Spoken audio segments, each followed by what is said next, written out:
Kenapa orang itu akhlaknya rusak? Kenapa orang itu moralnya rusak? Kenapa adabnya rusak? Kenapa ibadah dan ubudiyahnya lemah?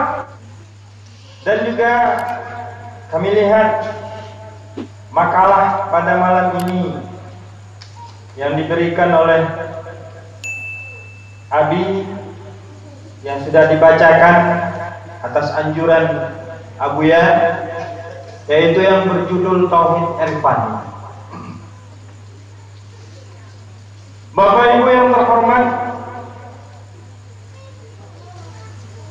kalau kita berbicara tentang tauhid, tauhid ini sering Abuya sampaikan, dan ini adalah menjadi tujuan daripada Abuya. Dan berkali-kali Abuya menyampaikan, sebenarnya tauhid tasawuf intinya adalah satu. Intinya adalah tauhid, bukan dua sebenarnya. Ini bahasa katanya oleh kata pegah Abu Bakar. Nyan Abu Bakar kan dua draurun. Abu Bakarnya di draurun. Tauhid tasawuf. Artinya tauhid ini ada tiga pembahagian. Yang pertama adalah tauhid kalam namanya. Yang kedua adalah tauhid sufi namanya, tauhid tasawuf namanya. Dan yang ketiga adalah tauhid sufi. Jadi Abuya mengembangkan tauhid tasawuf yang didasarkan kepada tauhid kalam yang bagus, yang menuju dan mengarah kepada tauhid sufi. Abuya menginginkan ini kepada kita dan menginginkan ini kepada umat, khususnya di Aceh dan di Nusantara. Sebab apapun yang terjadi pada hari ini, apapun yang kita lihat, terjadi kemaksiatan, kekurangan moral, kekurangan akhlak, kekurangan adab, kekurangan sopan santun, krisis iman, dan lain sebagainya. Ini adalah dipengaruhi oleh krisisnya tauhid. Kenapa orang itu akhlaknya rusak? Kenapa orang itu moralnya rusak? Kenapa adabnya rusak? Kenapa ibadah dan ubudiyahnya lemah? Ini adalah dipengaruhi oleh tauhid yang lemah. Maka disinilah Abuya mengangkat kajian tentang tauhid. Bapak Ibu yang terhormat, di hadapan kita ada makalah yang berjudul dengan Tauhid Irfani. Dalam istilah yang lain Abuya sampaikan, Tauhid Irfani adalah nama lain daripada Tauhid Sufi, ataupun nama lain daripada Tauhid Khawasul Khawas, atau banyak mempunyai nama-nama yang lain. Fungsinya apa, Bapak Ibu yang terhormat? Di sini juga Abuya menyampaikan pada poin yang pertama, Abuya sampaikan pada poin yang kedua, Abuya sampaikan pada poin yang ketiga. Dalam kajian yang lain Abuya sampaikan ada istilah. Yang pertama, istilahnya adalah untuk mengenal Allah. Sebab la tasihhul ibadah illa bima'rifatil ma'bud. Tidak sah ibadah kecuali apabila kita kenal siapa yang kita sembah. Maka di sini perlu kepada tauhid kalam. Maka di sini perlu kepada tauhid i'tiqadi. Maka di sini perlu punya nama lain kepada tauhid ilmu dan banyak istilah-istilah yang lain. Ini yang pertama Abuya sampaikan dalam kajian yang lain. Beliau mengatakan ini adalah untuk mengenal Allah.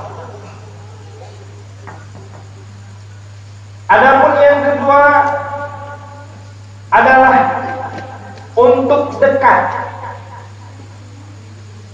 Dan yang ketiga untuk mendapatkan Allah. Ada namanya, yang pertama kita ulangi.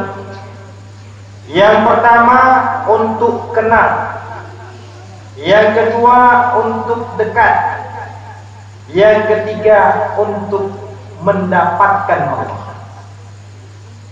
Kalau kenal itu masih jauh. Seperti kita kenal kepada Jokowi, seperti kita kenal kepada si Fulan, kepada si Kulin, tapi kita hanya sekedar kenal, tapi kita tidak dekat. Maka tidak cukup dengan hanya tauhid kalam. Maka tidak cukup hanya dengan tauhid i'tiqadi. Minta maaf Bapak Ibu yang terhormat, bukan ingin kami berbicara kasar, tetapi itu adalah sebuah kenyataan. Kalau kita berbicara kenal, iblis itu lebih kenal dia kepada Allah daripada kita kenal kepada Allah. Maka berbicara tauhid tidak cukup dengan hanya kenal kepada Allah. Realisasinya kita lihat di tengah-tengah masyarakat kita. Mereka melakukan maksiat, apakah dia tidak kenal kepada Allah? Toh kalau kita tanya ma rabbuka, siapa Tuhanmu, dia bisa jawab. Wa man nabiyuka, siapa nabimu, dia bisa jawab. Ini tidak cukup. Maka di sini perlu tauhid tasawuf supaya kita dekat kepada Allah. Maka di sini kita perlu pada poin yang kedua. Apa itu poin yang kedua? Poin yang kedua untuk dekat kepada Allah itu adalah dengan mukasyafah. Untuk dekat kepada Allah itu adalah dengan hal. Untuk dekat kepada Allah itu dengan terlihat kasih sayang Allah, dengan terlihat jalan dan jalannya Allah, barulah kita bisa dekat kepada Allah Subhanahu wa ta'ala. Bapak Ibu yang terhormat, hari ini tidak ada dakwah. Hari ini kalaupun ada, susah untuk kita cari. Kita bersyukur Bapak Ibu yang terhormat, kita mendapatkan karunia yang besar. Kita mendapatkan rahmat yang besar. Apa tandanya? Tandanya adalah orang yang disayangi oleh Allah, Allah akan mengirimkan orang yang dicintainya untuk orang yang disayanginya. Siapa dia? Allah berikan abuya untuk kita. Maka sekali kita berpegang, mudah-mudahan tangan kita tidak akan lepas. Amin. Bapak Ibu yang terhormat, susah sehingga kami sering ditegur oleh abuya. Nyobahasa gedanya ken ya abuya. Nyankah dakwah, kepega dakwah. Nyankah dakwahnya untuk Allah, pega dakwah untuk diri kah? Nyan dakwah untuk Allah, pega dakwah untuk nafsu kah? Tanya dan jawab sih. Jawab demam tamu uno. Dakwah untuk Allah. Artinya begitu besar kemauan abuya, begitu besar keinginan abuya. Bagaimana kita muridnya, bagaimana kita umat ini senantiasa menghadap Allah. Wajjahtu wajhiya lilladzi fataras samawati wal ardh. Lidah kita katakan wajjahtu wajhiya lilladzi fataras samawati wal ardh. Tetapi hati kita belum tentu seperti apa yang disampaikan oleh lidah kita. Maka di sini perlu tauhid tasawuf.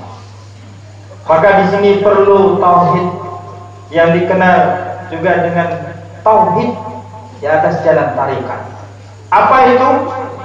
Tersangkut hati dengan Allah, berjalan kemauan kita kepada Allah, terlihat kasih sayang Allah. Kapan baru terlihat kasih sayang Allah? Apabila di dalam hati kita itu ada nur. Kapan baru bisa tersangkut hati kita dengan Allah? Kapan bisa kita melihat kesempurnaan Allah?